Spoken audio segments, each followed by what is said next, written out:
Last time. Hey, Matt. Yeah? Wonder if you know the Flintstones baseball special? Sure. This time. Yes, strange an idea as it may seem, there was in fact a second Flintstones baseball special as part of the 1980s revival. This one is called Wind Up Wilma. And since we covered the first special 3 years ago, it's once again time for me and Iannone to look at the 1960s equivalent of a modern Stone Age family. We open with Fred speeding along the highway. Barney warns him the cops will pull him over, but Fred says there's no problem since the officer on this route is an army friend of his. Yeah, apparently Fred was in the army at some point. I wonder what kind of stories he has from that experience. I'd also ask where Officer Lurch from the previous special is, but since Pebbles is still a baby in this special, this likely takes place before Little Big League. Hi, Alex. Long time no see. And Alex and I saw some crazy shit back in Viet Rock. Unfortunately, it's not Alex. It's a new police officer, a woman named Belinda, who writes Fred up for a ticket.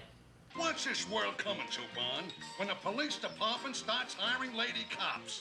Well, women are into everything nowadays, Fred. Cut to Wilma and Betty at the supermarket buying groceries, where Wilma mentions she's looking for a job. Stick 'em up, everybody. Oh, it's a holdup. Right again, lady. We've totally got guns under our shirts, even though they haven't been invented yet. Ooh, now I'm mad.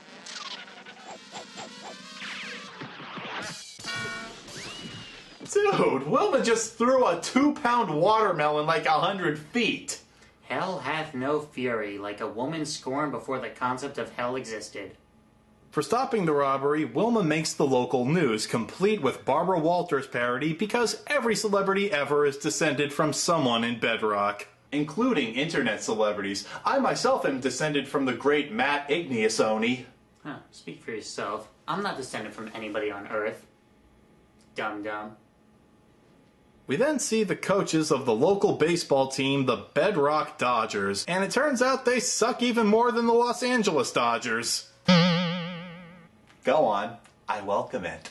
The coaches happen to see the report about Wilma's robbery thwarting Melanarm, and thinking since they've got nothing to lose anyway, they should ask her to come pitch for the team, as the first woman to play Major League Stone Age Baseball. Ah, Wilma Flintstone, serving as inspiration for Taranga Leela's Blurnsball career thousands of years from now. The coaches drop by the Flintstone home to pitch the idea to Wilma. That pun was bad and you should feel bad. Oh, I'm sorry. I don't follow football. What's a relief pitcher? First one of you to make a sports ball joke gets punched in the teeth. They offer Wilma a lot of money to pitch for them, and while she does like the offer, she wants to talk it over with Fred before she makes a decision. Oh, I'm sure he'll say yes. No, absolutely not, Wilma. A woman's place is in a home. Womp womp. However, when Fred hears how much she'll get paid by the Dodgers, he changes his mind and lets her try out for the team. Because if there's one thing that will get Fred to support his wife's ambitions, it's money. What do you want me to do with this ball, Mr. LaShale? Just throw it into the catcher's glove. Where's the catcher's glove? Play it again.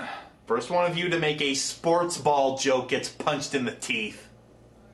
Once Wilma actually starts pitching, she proves to be great at it, so I guess we know where Pebbles would get her pitching abilities from when she starts playing Little League. So now the coaches bring out the contract for Wilma to sign, and wow, that contract is for 10 seasons. Wilma, maybe you should have at least read that before you signed it. It's only one paragraph and you just agreed to play for them for 10 seasons.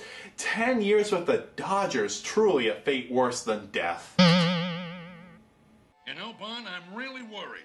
If Wilma gets that pitching job, I'll be doing so much babysitting and cooking and housekeeping, I'll never have time to play golf. Wow, Fred would have to start acting like a responsible father. How horrible. Of course, when Fred's friend Frank Frankenstone asks him to watch his kids, he agrees instantly. He seems a lot more open to watching the Frankenstone kids than his own. How can you say no to a guy 7 feet tall with bolts in his neck?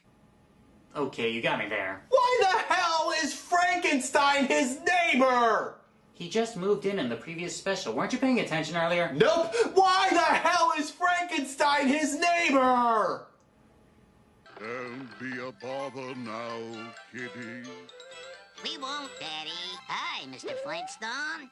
Hi, Mr. Rubble. Wait, hang on. Hidia looks different and has a different voice sounding than the previous special. I looked it up and it is the same voice actress, so what gives? You didn't know? change their appearance at will if they want. Huh.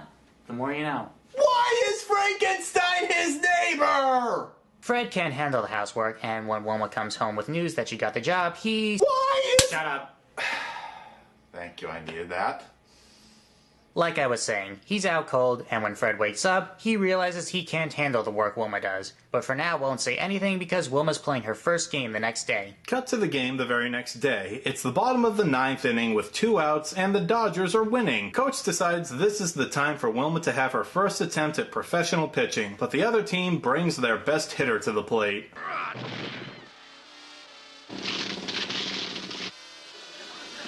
Man, the game was ruined after players started using NGH. NGH? Neanderthal growth hormone.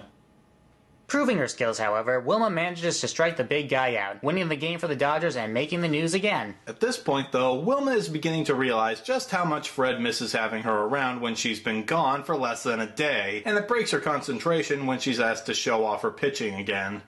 All I do is... Ouch! What's wrong? My arm! Has anyone ever noticed that Barbara Walrock's expression never changes no matter what? Ladies really gotta lay off the Botox. At the hospital, Wilma learns she has a bad case of pitcher's elbow, and she'll likely never pitch again. And with that, the 10-season contract she signed is completely worthless. Later that night, after Fred and Wilma pick up some more groceries, they spy a thief who has just robbed the same store.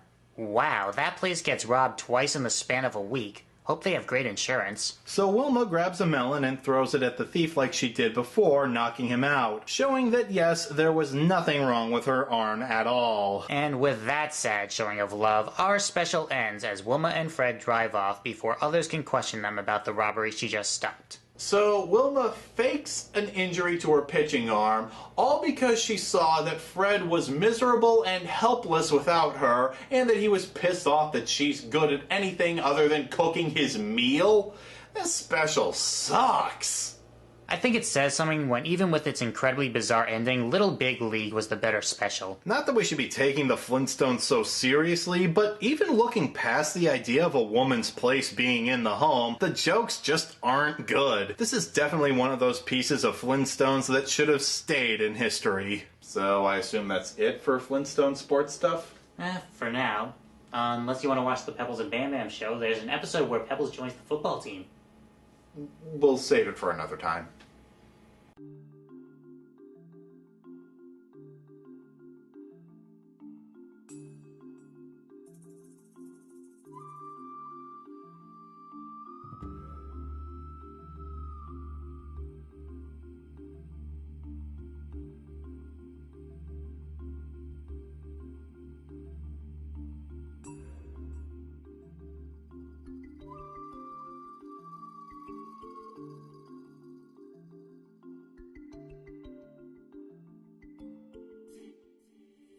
Hey, guys?